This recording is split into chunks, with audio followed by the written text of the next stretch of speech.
учир начраа олохгүй хайж байгаа хүмүүс их байна. За тэгэхээр бид нар гэсэн бас баярын утга учирыг бас тэмдэглэн өнгөрөхтэй бусдад бас мэдээж гой сайхан зүйлээ баяр зүйл явдлаа хуваалгах зөв хэрэг ч гэсэн бидний нөгөө талд бас тэр зүйлийг хийх гэж хүсэж мөрөөдөж тэрнээсээ болоод шантраа зүхэрж байгаа өөрийгөө гологдох мэдрэмжтэй хүмүүс бас их байдгийн байна гэж бас ингэж бодож байсан. Тэгээ жаахан харамсч байсан. Гэхдээ яг хуу манай тэрнээс нэг арга хэмжээ авсан баха. За миний ярих байгаа зүйл болохоор удахгүй Христ мэдсэний баяр болгож байна. За монголчууд бол дэлхийд хамгийн олон баяртай өдрийн тоогоор шалгарч байгаа тийм үү. За тэр хэмжээгээр хүн ам одоо айл болгонд 3-4 зээл лизинг тэ баярын одоо тийм янз бүрийн тийм аппликейшнүүдээс болоод өргөний асуудлууд бас маш их өндөр байгаа. Энээс болоод сэтгэл хангалуун бус үргэлж одоо өрөө төхүүгээ яаж төлөх үгээ те ийм амар тайван бус байдлууд маш их ноёлж байгаа гэж хэлж болно. Тийм учраас жинхэнэ баяр бол юу вэ гэдгийг бас та бүхэн бодоо сагж бас хэлмээр байна. Тэгэх юм бол бид нар бусад баяруудад бид нар дис тараатай, учир шалтгаантай, зориултаа зөв одоо зохицуулж чадна гэж бас хэлмээр байна. Жинхэнэ амар тайван бол Христээс ирдэг юм аа. Жинхэнэ баяр өсгөл бол Христээс ирдэг юм аа. Жинхэнэ зөв байдал бол амьдралын утга учир шалтгаан бол сүмд явснаар бий болдог юм аа гэж ярьж байгаа. Амен. Та нар тэр зүйлийг эдэлж байгаа бах тийм үү? За би өнөөдөр та бүхэнд хуваалцах байгаа сэдэв бол амьтын баяр руу утга учиртайгаа тэмүүлж буй чуулган буюу Христ итгэгчдийг гэсэн сэдвээр хуваалцах байгаа. Тэгээ та бүхнээс асуух зүйл байна. Та бүхэн амьтын баярыг юу нь бол мэдэж байгаа юу? Хизээ болгож байгаа вэ гэдэг. 4 сарын 5-нд болно тийм үү? 4 сарын 5-нд болно. Мэдээж тэр өдрүүдэд бол бид нар яг зүгээр л уламжлалт баяр ч юм уу, жил болгон баяр. Эсвэл тэр өдрийг бид нар төсөөлөхөөр дуу хууртаа ч юм уу, эсвэл гоё магтандуу дуулаа ч юм уу те. Эсвэл ямар нэгэн тийм сайхан хөтөлбөр хийгээл тэмдэглэн өнгөрүүлэхээр төсөөлж иж болох юм. Гэхдээ Христийн амьтын баярын өмнө юу болсыг бид санах юм бол бидний тэмдэглэлт хөтөлбөрүүдэн зориултууд маань илүү утга учиртай, илүү гүн гүнзгий, илүү ивэл нэгүслэр дүүрэн байх болно гэж бас хэлмээр байна. Ивэл нэгүслэр. За тэгвэл Паул гэсэн итгэлийн амьдралдаа үйлчлэлээ хийж явах үед өөргөж энэ зүйлийг бодож байсан гэж хэлж болно. Тэр юу вэ? Ингэснээр би Христийг болон түүний амьдлын хүчийг таньж мэднэ, зовлонгоос хуваалцсан тэгээд үхэлд адилхан болгогдоод үхсдээс амьлуулагдмаар байна гэж ирсэн. Паулыг бид бодохдоо лаг агуу мундаг тийм элит одоо Кристиан тийм үү илгээлтийг бол дэлхийд бол том замыг татсан хүн гэж бид нар итгэдэг түүнээс суралцж байгаа. Тиймдээш Библиэлд бол түүний загтлуудыг бол маш ихээр оруулсан байгаа тийм үү. Гэхдээ Паул үргэлж юу вэ? Боддог зүйл нь энэ бүлгийг бид нар 3-аас 10 дугаар 10-11 дугаар ишлээс өмнөхийг үзсэн Паул нэг зүйлийг дурддаг. Би Христийг олдох, миний амьдралд олдохын төлөө, би түүнд олдохын төлөө амьдарч байна. Би өөрийнхөө мэддэг, чаддаг, боловсрал, тэ IQ чөрөөтэй ур чадвар дээр бүх зүйлүүдийг хоосон болоод би Христэд олдохын төлөө бүх зүйлүүдийг зориулж байна. Зориулахыг хүсэж байна гэж хэлсэн байгаа. Тэгээд зарим зүйлүүд нь түүний хувьд болохоор юу болсон бэ гэхээр тэр түүний үхэл амьдлтыг тэр зовлон шийтгэлийг бодох үедээ өөрөө ч гэсэн бас Христ миний энэ зүйлийн төлөө загламаа тэр зовлогдсон урагдан үхээд тэр зовлонгоос намайг хэтэлсэн байна гэдгийг тэр мэдрэхийг үргэлж хүсэж байдаг гэж хэлж болно. Тэгэхээр дэлхийд даяар сая Христ итгэгчдэр өнөөдөр амьтын баярыг тэмдэглэх гэж янз бүрийн зориултуудыг бол гаргаж байна. Сүм чуулган гэсэн бас энэ дээр бэлтгэл ажлууд орж байна. Гэхдээ би танаас асуух асуулт байна. Та үүнд бэлэн байгаасаа гэдгийг би бас ятгамаар байна. Магадгүй бэлэн байгаа хүмүүсүүд бол та бүхэн өөрийнхөө бэлтгэл ажлуудыг хэр зэрэг зэхэж байгаа вэ гэдэг асуултыг гаргаж байгаа гэсэн үг. Тэгэхээр Библиэд бол юу гэж ярьдаг вэ гэхээр амьтын баяр бол ямар нэгэн гинтийн баяр бол биш юм аа. Тийм үү? Зүрх сэтгэлийн бэлтгэлийн баяр гэж хэлж байна. Түүнд бэлтгэгдэж, түүнд зориулагдж, түүнд айл хичээнээс сүнслэг байдал болно. Бие махбод болно те. Зүрх сэтгэл оюун санааны хувьд бол бэлтгэж оролцдог баяр маа гэдгийг бас хараасаа гэж хэлмээр байна. Хараасаа гэж хэлмээр байна. Амьтын баярыг харах юм бол яг шүн болоод маргааш нар гарахтайг адилхан. Нарыг тесэн ядан, маргааш өглөөг тесэн ядан хүлээхтэйг адилхан. Заримдаа бид шүнийг хурдан өглөө болоосоо гэж хүлээхэд цаг өрөөсөө явдггүй шүү дээ, тийм үү? Гэхдээ яах ёстой төлгөөнийхээ дагуу шүн болоод маргааш нар гарна, тийм үү? Яг үүний адил Есүсийн гэсэн шавнырыг бид нар бодож үзэх хэрэгтэй. Амьтын баярын өдрүүдэд өмнөх өдрүүдэд тэдэрт юу тохиолсныг бид нар харах хэрэгтэй. Тэд нар маш их айцыг тулсан байдаг. Маш харанхуй байсан гэж хэлж байна. Сүнслэг байдлын бие махбод тэд чи Христийг цовдогдохоос тэр шийтгэлийг үүрхээс өмнө тэд нар ямар өнгөргөн байсан бэ? Тэ? Ямар тийм эго өндөртэй байсан бэ? Христийн төлөө би юу ч хийхэд боцохгүй гэж хэлсэн. Олон хүмүүс хүртэл түүнийг буруутгах тэр 12 бол гар гараасаа хөтөлцөөд бид нар түүнийг хамгаалагч байх болно. Үхэл амьдлаар хамт байх болно гэж.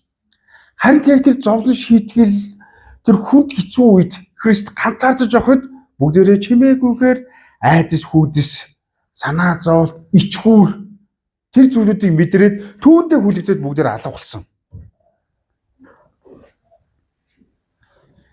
Петрийг бид нар мэдэн Петр ч гэсэн бас эзнийг 3-5 үгүйсгсэн тийм үү.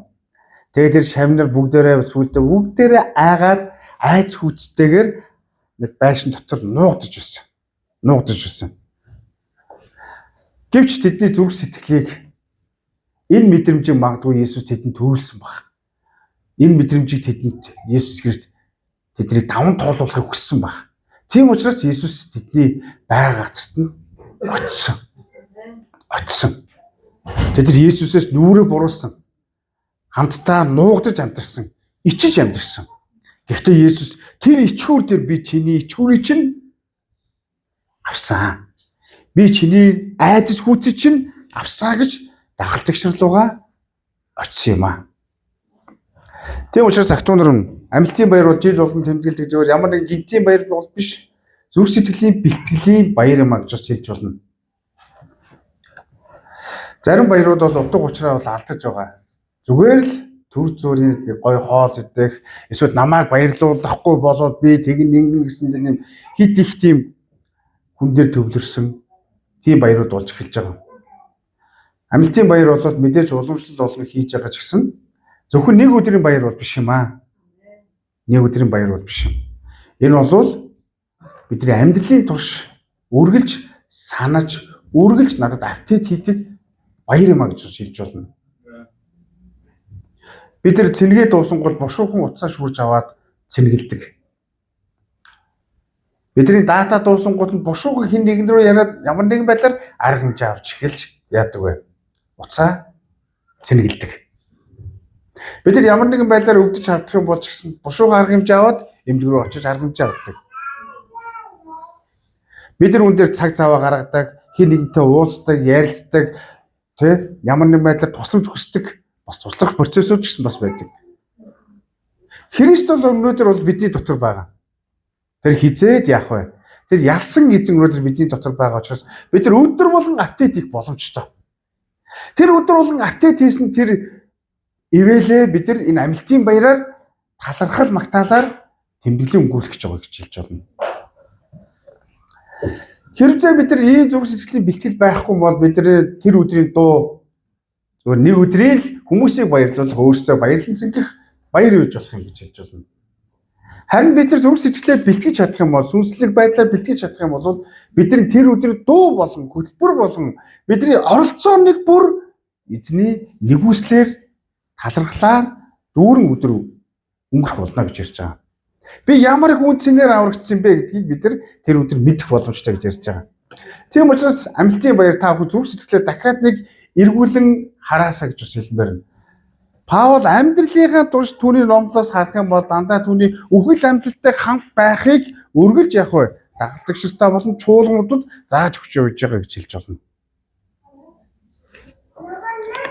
Тэгэхээр зүрх сэтгэлээ бүгдээрээ бэлтгэцгээе. Зүрх сэтгэлээ бэлтгэцгээе. Хэрэв зүрх сэтгэл нь бэлтгэдэггүй бол зүгээр л тэмдэглээд өнгөрөх болно. Албан хүчээр тэмдэглэх болно. Тэ зүгээр ядарч тэмдэглэх болно. Харин Жекоби Христийн алдрын төлөө түүнд талархал магтаалыг өргөөд би зүрх сэтгэлээ бэлтгэж байгаа. Тэр өдөр үнэхээр бусад хүмүүсээс илүүгээр Христтэй хамт баяр хөөргийг мэдэрч тэмдэглэн өнгөрөх болно гэж ярьж байгаа. Амилтын баяр бас түүх бол биш ээ. Одоо яг бодит амьдрал дээр бид нар түүх үргэлжилж байгаа. Яг одоо бодитоор бидний дотор амилтын баяр үргэлжилж байгаа. Амен. Амен. Тийм учраас ахтуунаар минь бид нар яагаад одоо үргэлжилж байгаа вэ гэхээр бид нар Христ итгэж чуулганд яваа заримдаа ялагдсан юм шиг амьдардаг. Эзэн байхгүй юм шиг амьдардаг. Эсвэл Христ амьлаагүй юм шиг амьдрах тохиолдол бас байж байгаа. Ийм хүмүүсийн дүр төрх нь юу болдог вэ гэхээр Гим нүглүүдэд дандаа давтан түүнтэй хамааралтай тавьж чадахгүй, хайж чадахгүй, тэгээд эсвэл сэтгэл хөдлөлгүйдээ өөрөө мэдгүй магадгүй Самсон шиг те эсвэл ямар нэгэн өөрийнх нь дуртай зүйлүүдийг хуучин хүний амьдралын тэр гимт байдлуудыг эрен хайгаад тэгээ маргааш нөгөөд нь гимшээд болчих юм чинь эзний ивэлээр сургаалаар эргээс хэрэгждэг юм шиг ийм амьдралаар циклд орох тохиолдол бас байж байгаа. Үүнийг бол буддын шашны бас нэг амьдрал гэж ярьдаг шүү дээ, цикл. Христ итгэлийн амьдрал бол цоо шин амьдрал юм аа. Хуучин ус нүгэрч харах түн шин болсон байна гэж ирсэн мэт. Бид нар өдөр болгож шинжлэгдэж байдаг гэж. Тийм учраас Паул амьдлалтай холбоотой бас гоё үг хэлсэн мэт. Махан биеийн хэдийгээр хөгжиж ялцаж муудаж байгаа ч гэсэн доторх хүмүүс өдрөөс өдөрт шинжлэгдэж байгаа юм аа гэж хэлсэн байдаг. Амен. Энэ бол амьдлтыг өдөр болгон амьдлтын ялалтыг өдөр болгон эдэлж жаргаж байгаа амьдарч байгаа хүний төр төрөх байхгүй юу? Чуулган заримдаа хүмүүстэй ингээд уулзаж байхад зарим хүмүүсийн яриа, үг хэл, хандлага, альва зүйл дүгнэлтүүд нь маш их өөрчлөгдөж байгааг хараад энэ хүн үнэхээр ялалтыг мэдэрч байна. Амьдлтаас амьдлтын тэр ялалтыг өдөр бүр мэдэрч байна да гэдэг зүйлийг бис олж хардаг. Бид гэсэн бас эргэн тойроосоо тийм хүмүүсийг олж хардаг шүү дээ. Тийм учраас актуунаар бид нар өөрсдөөсөө асуух асуултыг өдөр болгон тавьцгаая. Би Христийн амьдлын баяр зүгээр тэмдэглэх гэж байна уу? Эсвэл би бэлтгэж тэмдэглэх учиртай юу гэдгийг асуух хэрэгтэй. Бүгдээрээ бэлтгэж тэмдэглэцгээе. Хажуу найзтай хэлцгээ бэлтгэж тэмдэглэе гэж хэлье. За бид зүрх сэтгэлээ бэлтгэхийн тулд яах ёстой вэ гэхээр яах аргагүй амьдлын баярын өмнө бид нар ийм цагийг гаргадаг. Бурхантай ойртохын тулд бүрэн дүрэн ойртохын тулд, бүрэн дүрэн бэлтгэхийн тулд, бүрэн дүрэн түүнийг мэдрэхийн тулд, бүрэн дүрэн түүний тэр хүч чадлыг амсахын тулд, нэгүслийг мэдрэхийн тулд бидэд нэг хэд хэдэн шалтгаанууд бас байдаг. Тэр нь юу гэхээр гэмшил, залбирах. Өөрөөр хэлбэл зүрх сэтгэлээ шалгах гэж хэлж болно. Зүрх сэтгэлээ шалгах. Заримдаа бид нар эзэн бурхныхаа өмнө хамаа намууг амьдрах тохиолдол бас байж идэг. Гим нүгэлтэйгээ залбирдаг, гим нүгэлтэйгээ үйлчилдэг, гим нүгэлтэйгээ Иесусийн тухай ярьдаг, гим нүгэлтэйгээ бие биентэй итгэлийн үйлчлэлүүдэд оролцох тохиолдол байж идэг. Гэтэ бидний эзний нэгүсэл бол хайр бол хизээж биднийг хаяхгүй. Харин энэ амьдлын өдрүүдэд бид нар яах ёстой вэ? Зүрхээ шалгах хэрэгтэй. Зүрх сэтгэлээ дахиад нэг уудлах хэрэгтэй. Эзний хүсэхгүй байгаа зүйл юу вэ гэж ярьж байгаа. Аврагч зууны шинж тэмдэг гэж та бүхэн мэдж байгаа ш тийм үү? Аврагч зууны шинж тэмдэг нь 3-4 шинж тэмдэг байгаа. Нэг шинж тэмдэг нь бол аврагч зууны нэг тодорхой шинж тэмдэг бол гим нүглийг үзэн ядах гэж ярьж байгаа. Эзэн гим нүглийг үзэн ядсан учраас юу хийсэн бэ? Хүүгээ өгсөн. Тэр үхсэн байхгүй. Бүхэл зүтэн бурхны хүү миний төлөө өгсөн. Тийм учраас эзний өмнө бид нар яах вэ? Зүрх сэтгэлээ шалгах хэрэгтэй. Өөрөөр хэлбэл зүрх сэтгэл сүнсээ бид нар цэвэрлэх гэж. За Библийн хэлгээр бол ариусгах гэж ярьж байгаа тийм үү? Бид нар энэ амьдрал байр байдал руу бид нар очих хэрэгтэй. Бурхан руу эргэх хэрэгтэй гэж хэлж болно. Өнөөдөр амар дуу чимээ их байна. Янз бүрийн дуу чимээ, сошиал дуу чимээ амар их байна. Янз бүр хүчирхийлэл, айдас, хүйдэс, орой өдөж хүмүүс гараа явахад хүртэл хэцүү болсон. Хар таймаа, хүний наймаа, хүчирхийлэл, янз бүрийн сошиалоос авсан нөлөөнөөс болоод хүмүүс бие биен дээр ямар нэгэн байдлаар хүчирхийлэл үйлдэх, онгорох, ямар нэгэн бүлэглэл, ямар нэгэн тийм гендрийн энэ нөхцөл байдлуудыг залуучууд маш их хийж байна. Тэгээ сая Чингүний залбирал дээр хэлсэн зүйл чинь би энэ талаар яг иймэрхүү мэдээлэлүүд гарсны дараа ч гэсэн би бодож ирсэн. Яг бодож ирсэн зүйлтэй санал нэг байгаа. Энэ нийгмийг хэн өөрчлөх вэ? Энэ төр дээр байгаа үйл итгэгчнэр хөөрхийлэлтэй. Бид нар өөрчлөн. Ийм хараа зориг залбирал хандлага үг хэл үйлдэлийг бид нар бий болгох хэрэгтэй. Тийм тул бид нар Бурхны зүрх сэтгэлийг зүрхэндээ дүүргэх хэрэгтэй. Тийм учраас юуны Бурхны зүрх сэтгэл таны дотор дүүрэхэд бол бид нар зүрх сэтгэлээ яах ёстой вэ? Шалгах хэрэгтэй. Түүний өмнө нээх хэрэгтэй. Тэгээ Бурхан таны дотор орж орон заагаараа дүүрхийг хүсэж байгаа тэр зүрх сэтгэлийн орон зайг бид нар яах ёстой вэ? Бэлтгэлээр дамжуулаад яах ёстой вэ? Ойртуулах хэрэгтэй байна гэж ярьж байгаа. Бид нар нийгэмдэр болохгүй байгаа зүйлүүдийг хараад хий санаа алддаг болчихжээ. Тэгээ тэднийг дайснууд гэж хардаг болчихж. Бид нар тэднийг хайрлах, тэдэд ямар нэг нөлөө үзүүлэх, ямар нэг пост хийх. Тиймээ хэдэн бас найз пасторууд бас ярилцаад бүгд сошиал дээр бас одоо ямар нэгэн байдлаар бичиж тавих хэрэгтэй. Энэ хүчирхийллийн эсрэг Библиэр юу гэж байгаа юм бэ? Энэ бол сайн мэдээд харах маш том боломж. Хүчирхийл байх тусам нөгөө талд нь айдас, хүч, санаа зовол, ганцаардал, ганихрэл, униглал байгаа. Харин тэрний эсрэг нь тэдний хүсэж байгаа зүйл нь найдвар, гэрэл гээгээ хэн нэгэн түших, хэн нэгнийг түшиж болох, тулгуурлах тэр нэгэн хэрэгтэй байгаа гэсэн үг. Түүнд бол Есүс зогсны адил өнөөдөр бид нар бас Есүсийн Бурхны зүрх сэтгэлээр зогсох хэрэгтэй. Тийм учраас Бурхан руу ойртоход бол Бурхны зүрх сэтгэлээр дүүрхэнд тул бүгдээрээ яах ёстой вэ? Бидэрт нэг дуудлага байна. Есүс үйлчлэлээ хийхээсээ өмнөх нь нэг дуудлагыг хэлдэг. Гимших түн Бурхны хаанчлалд ойрхон байна гэж хэлсэн байдаг. Гимших түн гэж. Есүс юу гэж хэлсэн бэ? Та нар хүрөөдөр би та нарыг эдгээ гэдэг үгүй. Би асуудлууд чинь бүгдийг шийдээд үгүй. Таны амьдрал чи тэр дороо өөрчлөгдөө гэж юусэн яриаггүй. Гимших түн Бурхны хаанчлалд ойрхон байна. Эсвэл гимших түн гэж үг байхгүй. Зүгээр л юу вэ? Бурхны хаанчлалд ойрхон байна. Би бол Бурхны хаанчлалыг та нарт нээж өгнө гэсэн тэр зүйлийг бол яриаггүй. Гимших түн гэж хэлсэн. Энэ гимших түн гэдэг нь метаноя гэсэн грек үг байгаа тийм үү? Өөрөөр хэлбэл чиглэлээ өөрчлөх, байгаа өөрчлөх, байгаа онох, байруугаа чиглэх гэсэн утгыг илэрхийлж байгаа. Сүүлчлэг утгаараа тэгвэл Бурхан руу ойртох гэсэн утгыг илэрхийлж байгаа гэсэн үг. Бурхан руу очих гэсэн утгатай зүйл юм. Тэгвэл энийг өлөө тайлбарнд болохоор юу гэж ярьж байгаа вэ? Практик тайлбар нь болохоор бодлоо өөрчлөх. Хандлага өөрчлөх, хандлага засах гэсэн утгыг илэрхийлж байгаа. Ингэжж бид нар Бурхан руу, Бурханы хаанчлал руу очих болно. Матай номын 4-р бүлэг дээр гарч байгаа ш. 4:17 дээр гимших түн. Тэгвэл гимших гэдэг нь юу вэ? Зарим хүмүүс энэ талаар буруу ойлгодог тийм үү? Гимшил гэдэг нь Бурхан надад өгсөн ивэл юм аа. Би буруу зүйл хийчих юм бол гимшээл болоо гэж. Би дахиад гимшээл болоо. Ийм зүйл бол биш юм аа. Тэгээ нэгэн залуу пастор дээр үгэж пастораа би ингээд гимшээл ахаа ерөөсө болж өгөхгүй байна гэх. Яасан бэ гэсэн чинь би ингээд нэг л дуусахгүй байна гэж хэлсэн байхгүй. Гимшээл ерөөсө гимшлмээр дуусахгүй. Тэгээ яаж байгаа вэ гэхээр жоохон хөвгөлтэй болгож ярьсан. Тэгсэн чинь би ингээд эхлээ Бурхан залбираад Бурхан минь ээ би үүнийг одоо сүүлийн удаа хий. Тэгээ би намайг уучлаарай гэх. За тэгээд яасан гэж чинь маргааш дахиад Бурхан минь ээ би яг одоо сүүлийн удаа биш бүр эцсийн удаа гимшиж байна. Гэхдээ бидний амьдрал иймэрхүү байдлаар амьдарч байгаа учраас заримдаа хөгжилтэй юм шиг боловч энэ маань бидний итгэлийг маш болонгортуулж байгаа зүрх сэтгэлийг маань Бурханы өмнө тоомжргүй хандах шалтгаанууд байж болох юм.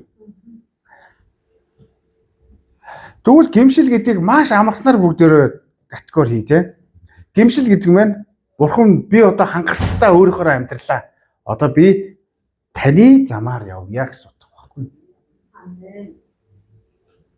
Илүү өөр жишээн дээр авах юм бол Бурхан минь би хангалттай залмигтай амьдралаа. Одоо бол би зөв шударгын төлөө явъя гэдэг шийдвэрийг хэлж байгаа гэсэн үг байхгүй. Тэгвэл шийдвэр гэдэг үгийн ирээдүйн цаг нь гаргасан шийдвэрийг ирээдүйд шийдээд явах хэрэгтэй байхгүй.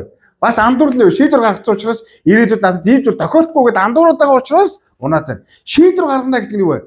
Би гимшсэн бол би ирээдүйн цагт үүнийг би хизээч үйлдэхгүй гэсэн утгатай шүү дээ. Амен.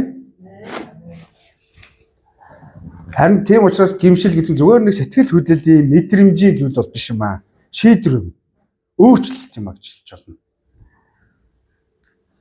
Тэгвэл Есүсийн дуудлага юу байсан бэ? Амьлтын өмнөх дуудлага, үйлчлэлийн өмнөх дуудлага нь бол гимшигтэн Бурханы хаанчлал ойрхон байна гэж хэлсэн. Тийм учраас амьлтын баярын өмнө бид нар юу хийдэг вэ? Дэлхийн даяар Христ итгэгчид ер нь сүнслэг мундаг итгэгчлэг болвол гимшлийн 7 хоног, гимшлийн 21 хоног 40 өдрүүдийг хийж эхэлж байгаа. За бидний амьдарч байгаа гэр бүл гэсэн одоо 30 өдөр байна уу? Бүр ингээд мацаг бариад эзэн залбирч байгаа хүн бас байна. Мэдээж тэр хүмүүсийг хараа сэтгэл алдрах зүйл бол биш. Тэр хүмүүсийн төвшин заавал байх зүйл бол биш. Үнэхээр эзний өмнө үнэн байх нь чухал юм. Тэгэх юм бол бидний гимшил яг тодорхой болно гэж ярьж байгаа. Тийм учраас бид нар гимшилтэй орхон бол ялалтын утга учирыг бас мэднэ. Баярын утга учирыг бас мэднэ гэж ярьж байгаа. Есүс яагаад загалмаараа очсон бэ? бодсоо. Сүүлийн ирсэн бас янз бүрийн сургууль семинар ч юм уу хүмүүсийн өмнөөс амнаас Христ загалмаа дээр цовдлогдсон түүх яригдхаа болсон. Ер нь бол яаж энэ аргыг яаж бурхнаас энэ хариултыг авах уу? Яаж энэ асуудлыг шийдэх үү гэж ярьдаг болчихсон. Өөрөөр хэлбэл яг цэвэр сайн мэдээ ер нь хүмүүсийн амнаас гарахаа болчихсон. Бид нар загалмааны тухай бодох тусам бид нар асуудлууд маань эргээ шийдэгдэж идэг. Загалмааны тухай бодох тусам би дотоод хүн чанарынхаа хувьд, мөс чанарынхаа хувьд өөрсгдөөд байдаг гэж хэлж байна. Есүс яагаад загалмаар очсон бэ? Нүглээс болж. Тэр ямар шалтгаангүйгээр очиагүй нүглээс болж. Бидний энд сууж байгаа бидний зогсож байгаа миний нүгэл түүнийг загалмаа руу явуулсан.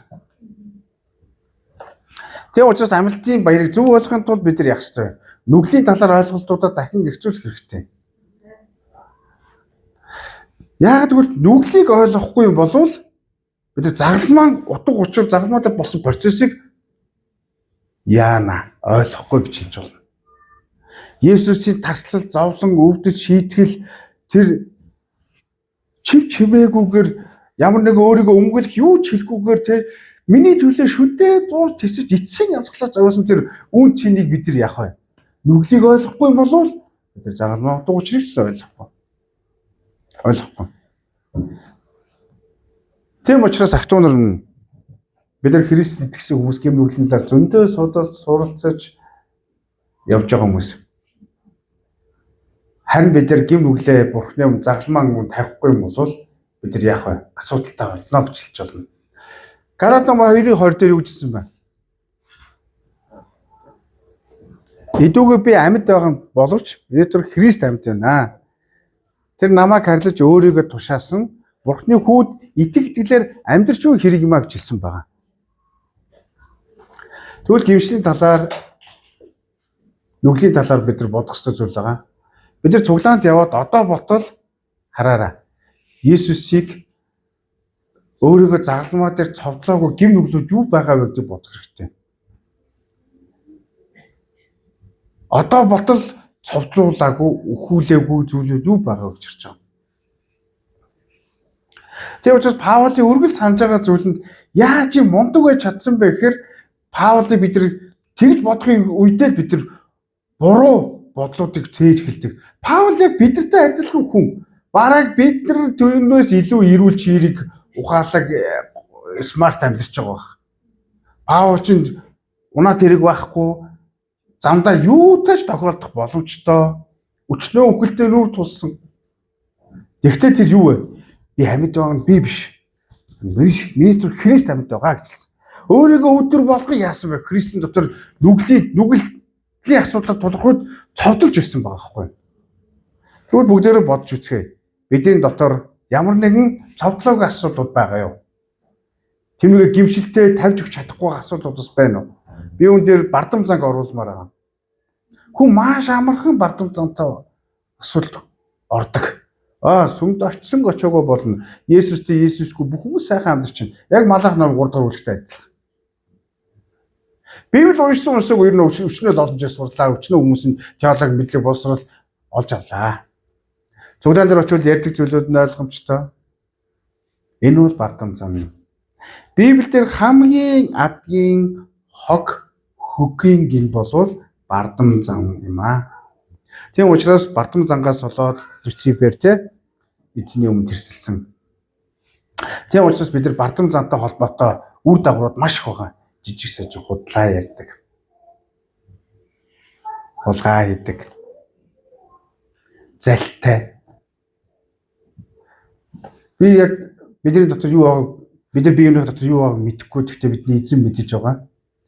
Яагаад заримдаа ийм зүйлүүдийг ярьж байгаа вэ гэхээр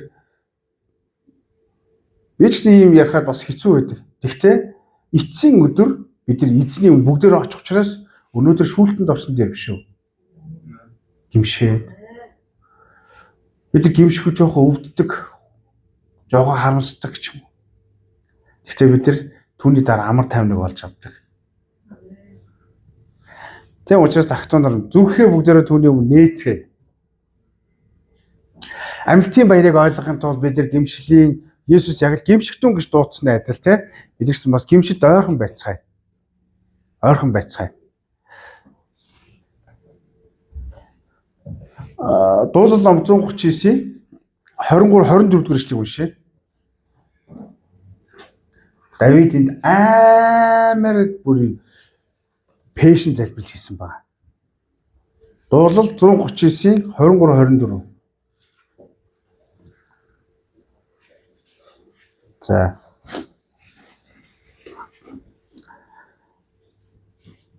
Хамтаа уншъя.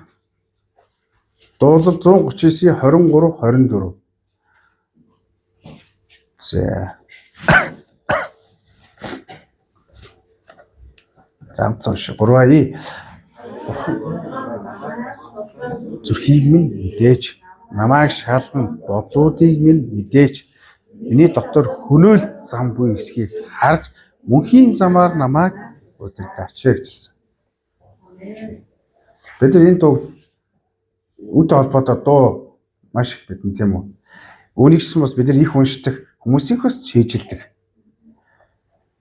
Гагцгүй энүүгээр энэ ишлэлээр амьдарч гэнэ үү гэдэг нь энэ ишлэлийн дагуу зүрх сэтгэлчин бурхны өмнө нээлттэй байдаг гэж хэлж байгаа. Энэ бол маш том даруй чанар, дарууслын дүр төрхөө гэж хэлж болно. Давидын залбирал энэ үед хүнд байсан. Хүнд хэцүү хөөгдөж туугдаж амьдарч ирсэн. Давидын залбирал ийм болох байсан. Бурхан минь ээ, намайг гомдоосон хүнийг хараач. Намайг хуурсан хүнийг хараач. Надад дандаа залбирал намайг ашигладаг хүнийг харуулаач гэж залбирав.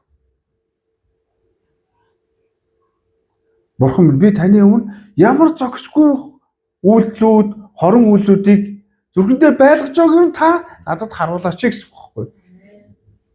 Харин бидний залбиралд эсрэгээр байдаг шүү дээ, тийм үү? Давид намайг хамгаалаач, намайг тэр хүмүүсээс хол байлгаж өгч, тэр хүний хэлсэн үгнээс болоод бурхан минь дотор минь байж чадахгүй байна, зүрх минь давчтаж байна гэж залбирал биш үү? Миний зүрхийг та мэдээч. Зүрхийг та онгойлгож өгөөч. Оюун санааг минь та онгойлгож өгөөч гэж. Өөрөөр хэлбэл эн чинь гэмшилтэй бид нар холбох юм бол бурхан минь миний зүрх оюун санаа тань таалагдахгүй ямар нэгэн зүйл байна уу гэж ярьж байгаа. Тэгэх юм бол та засаж залруулан намайг өөрийн замаар хөтлөөч гэж хэлсэн байна. Өнөөдөр бидний дотор уур байна уу? Уушлаагүй зүрх байна уу? Нууц ил даалт нүглүүд байна уу? Би TikTok-ыг бол хаагаараа гэж бол хийж чадахгүй ч гэсэн хэрвээ чиний зүрхийг болонгортуулж бохирдуулж байгаа бол би түүнд уруу татагдах юм байна. Тэр би үзээлэх юм бол гайгүй байна гэж бодож иглэх үед магадгүй бид нэр гэмнүгэд дуунжуулах юм аа. Тийм учраас сошиал платформ дээр бүгдээр бас болгоомжтой хандах хэрэгтэй юм байна. Дараа нь бид түүнийг нуух гэж зовно. Хин нэгийг мэдчихье гэж зовно. Тэгээд хин нэгэн хүн яг адилхан тэр зүйлүүд үзэж байгаа тэр хүнийг хайж эхэлнэ. Тэгээд нүгэл яг олшрох болно. Тэгээд бид дэндүү тасах болно гэж ярьж байгаа. Тийм учраас таны итгэлийг бурхны өмнө таалагдахгүй гэмүгэл хөтлөн дагуулж байгаа зүйл байгаа бол та яах ёстой вэ? Коноф дарахад амарх уу? Тэг чи ямар нэг амар их бэлтгэл шаардлагагүй шүү дээ, тийм үү? Тийм учраас янз бүрийн групп чатууд муу сөрөг нөлөө үзүүлж байгаа зүйлүүдээ л яах ёстой вэ? Бүгдээрээ түүнүүдийг unfriend муу блокч ядаргаалаа төвөг болгож байгаа зүйлүүдийг бүгдээр яг блок хийсэн багтаа сэтгэл тэгээд онгоочдөг шүү дээ. Амен. Өнөөдөр Библийг уншиж түүнийг ингээд тунгааж бодох, түүний талаар маргаж мэтгэлцэх ярианаас илүүгээр хүчирхийлэл, аллах, хядлах, зээл, хахуул, авилгыг хүмүүс маш их дотроо дүүргэж ярьж байна. Бид нар өнөөдөр яах ёстой вэ? Хүмүүсийн тухай биш, харин өөрсдийнхөө зүрх сэтгэлийн тухай бурханд ярьцгаая. Миний зүрх сэтгэл энэ дэлхийд дуу чимээ, маш их дуу чимээ анхаарах биш. Бид нар бурхны дуу чимээд анхаарлаа хандуулцгаая. Зарим хүмүүс гимшлээс айдаг. Тийм учраас толгоо удаалгадаг. Тийм учраас харцаа өөрчөө харуулдаг. Тийм учраас өөр юм хийдэг. Тийм учраас чимээгүйгээр зайгаа авдаг тохиолдол бас байж идэг. Тэгвэл бид нар 1-р Иохан 1:8 эцэст юунд тухай гардаг юм мэдэх үү? Хэрэг бид нүглээ улаан хүлээн зөвшөөрвөл тэр биднийг бүхий л зүв тус байдлаас цэвэрлээ гэж хэлээгүй гэж юу? Энийг чинь бүр бид нар Христэд итгэх үедээ энэ ишлэлийг чинь сонсоод үүнд итгэж аврагдсан хүмүүс шүү дээ. Амен. Энэ ишлэл нь аврал зориулагдсан ишлэл юм уу? Миний бүхий л амьдралд надад түшигт тулгуур мэн. Санаатай болон санаандгүй алдааны өмнө энэ ишлэл хүчин төгөлдөр байх болно. Тийм учраас ах トゥ нар нэ гимшгээс бүү хайгаараа. Бүү нугдаараа, бүү санаа зовоороо. Хэрэв бид тийм хурган гим нүгэл байгаа тохиолдолд бид нар хулгаж амьдрна. Хулгайчиг гацтай болно. Түүнийг яаж авч явах вэ гэд сүулдэ маск зүүдэг болчихно. Ёо Христ итгэх ийм хэцүү юм уу гэд сүулдэ чуулганаас холдох тохиолдол гарна гэсэн. Мөн жоохон сериусны номд явж байгаа. Тийм учраас ах トゥ нар нэ илүү юм та бүхэн ач холбогдол өгөө те тунгааж зог тусаж те гимшил бол бурхнаас холдох зам хийцээч биш юм аа. Харин бурхан руу л ойртуулдаг. Бурхан руу очих зам. Бид нар алдагдсан хүүгийн жишээг бодж үзье. Алдагдсан хүү яасан бэ? Аавтайгаа сайхан амьдарч ирсэн шүү дээ. Гэтэ тэр өөрийнхөө дураар явсан. Аав нь намайг хүлээж авах болов гэж бодсон. Намайг олон юм шившиг болох уу гэж бодсон. Гэхдээ аавынх нь нулимсэнд хатаагүй хүүгээ хүлээж авсан шүү дээ. Бурхны зүрх сэтгэлд хизээд бидний лөө үргэлж нээлттэй байдаг. Тийм учраас бүгдээрээ эзний өмнө зүрх сэтгэлээ бурхан минь ээ. Танд таалагдахгүй ямар нэг юм миний дотор байгаа бол та надад ярьж өгөөч ээ, хэлж өгөөч ээ, сануулж өгөөч ээ. Гэхдээ би таалагдахгүй болохгүй зүйлүүдийг би мэдэж байгаа л та би үүнийг гаргамаар байна гэж.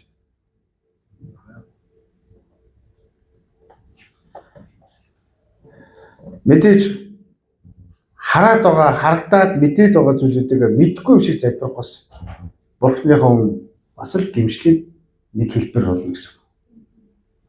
Улаан цагаан болохгүй мэдгүй гэж байгаа мөртлөө тэрийг хараагүй мэдээгүй юм шиг байх нь гимшлийг Христийг тэр үхлийн үн цэнийг дутуу болгож байгаа гэсэн үг. Тийм учраас бүгдээрээ амилтын баярыг ач холбогдолтойгоор өнгөрүүлцгээе. Мэдээж хүн болгон хувьдаа сүнслэг байдлуудаа анхаарах хэрэгтэй. Дээрээс нь бүгдээр эзэнт алдрыг өргөцгөөе. Тэнд юу гэхээр эзэн зориулсан хөтөлбөрүүдэд бүгдээр идэвхтэй оролцоод бурхан минь би чадах зүйл маань юу вэ? Үүгээрээ би таныг алдаршуулъя гэдэг дуу, магтаал дандаа шин байгаасаа хичээсэн. Шин гэдэг нь юу? Мэддэг шин дуу сурах тухай биш. Тэр цоо шин зүрх сэтгэлээр магтаасаа хичээсэн байна. Мэдээж та хөтөлбөртөө оролцохдоо гимшил, мацаг байрал, янз бүрийн эзэнтэй харилцааны нандин цагуудаа та бүхэн хамт авч явах хэрэгтэй гэж хэлж байна. Харин бид нар гадаад байдлаараа хамгаалаад авч явах тухай биш. Дотоод зүрх сэтгэлтэй бүгдээрээ эзэнтэй ойрхон байцгаая. Тиймд бол бидэд юу хэрэгтэй вэ? Гимшхийн тулд бид нар эзэнтэй ойрхон байхад бол гим нүглээ бид нар эзний нээлттэй байхын тулд бидэрт нэг чухал зүйл байгаа. Хамгийн адгийн гим болов юу вэ? Бардам зан гэж ярьж байгаа шүү дээ. Түүнтэй холбоотой зүйл. Тэр эцтэй өнөгтэй итгэж болно, хөргөлтэй итгэж болно.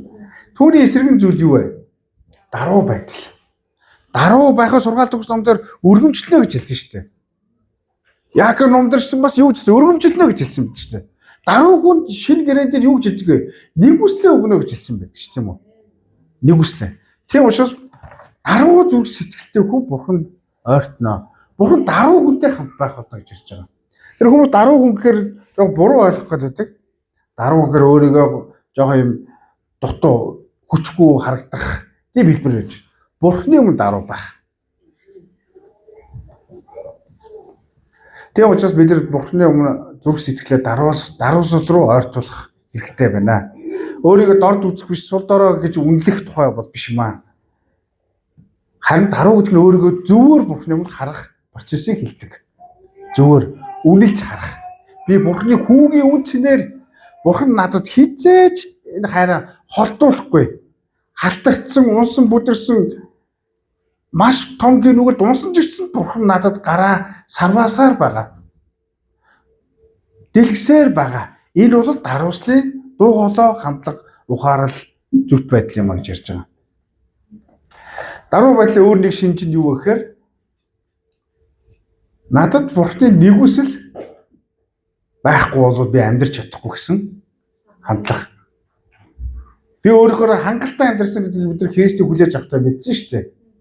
Бид нар Христийг хүлээж авахаас өмнө би өөрийнхөө хүч чадлаар, хүмүүсийн хүч чадлаар, янз бүрийн шашин, мэдлэг, боловсрол, янз бүрийн ур чадваруудаар би хангалттай амьдрсан. Гэхдээ яг Христийг хүлээж авах үедээ эдгээр бүх зүйлүүд маань хангалттай биш юм байна. Харин эдгээр бүх зүйлүүд нь Бурхны нэгүслэр бүрэн бүтэн болох юм байна гэж хэлсэн. Тэгэх үед яг бид нар гимшин нүрийг аврагчаар хүлээж авсан шүү дээ. Амен.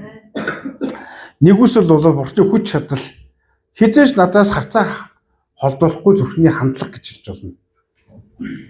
Ийм өмнүүдийг та нар битгий хөнгөн хандуулаасаа гэж хэлмээр байна. Насан туршдаа бид нар нэгүсэл ярих болно. Насан туршдаа бид нар загламаа үйл явдлыг сонсох болно. Насан туршдаа бид нар Есүсээ л сонсох болно.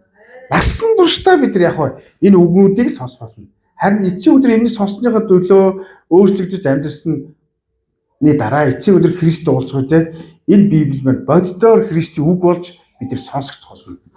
Энэ үгүүдийг бичсэн Есүстэй бид нар боддоор уулзах болно. Амен. Тийм учраас даруусал биднийг загламаа руу, амьдралт руу ойрхон байх болно гэж ярьж байгаа. Бидний сайн аврал бол нэг 90 сайндаа бол болоогүй шүү дээ. Бурхны сайнаас болсон шүү дээ. Миний хүч чадал, ур чадвар олон жил цуглаан зурснаас болоогүй шүү дээ. Манай хамаарыг гэрчил байдаг. 7 кафедр банк гэдэг 7 настайгаас цуглаанд явсан ч хэдийч 10 хэдэн насныхаа дараа Христийг хүлээж авсан байдаг. Өсвөрийн цуглаанд. Гүр цуглаанд явсан гэдгээр бол аврагдсан гэж биш юм тийм үү? Христтэй уулзсан гэдгээр аврагдсан гэсэн юм.